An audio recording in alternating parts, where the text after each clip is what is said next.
A senior Hamas official who was among the targets of Israel's attack in Qatar has spoken for the first time since that attack.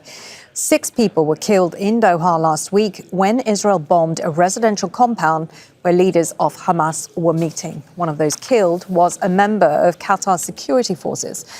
In an interview with Al Jazeera, Hamas's political bureau member Ghazi Hamad described the moment of the attack and why he believes the United States has not been an honest mediator. We were in a meeting, the negotiating delegation and some advisors. Less than an hour after we began reviewing the American proposal from the Qatari mediators, we heard the sound of loud explosions. We immediately left the scene because we knew from the start that the explosions were Israeli shelling. We've lived in Gaza and experienced this before.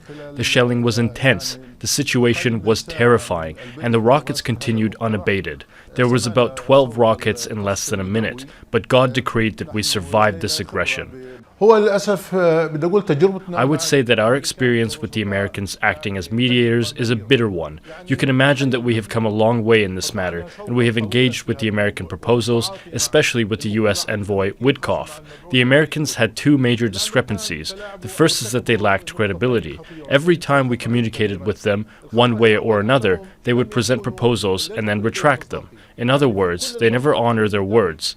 They never uphold their commitment. In the last round, they made changes and alterations. First, they sent a 5-point proposal and then an 8-point proposal, followed by a 7-point proposal, all within 24 hours. When they communicate with the Israeli side, they would flip their position 180 degrees.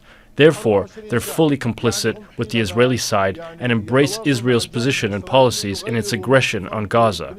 The other strange thing is that our brothers in Qatar, who are playing a great and appreciated role in mediations, received the proposal at night, and hours later, Trump said to the Israelis, "Go and kill the negotiating delegation." Don't miss out. Get the full picture. Subscribe to Al Jazeera for reliable news, expert insight. Like, share, stay ahead.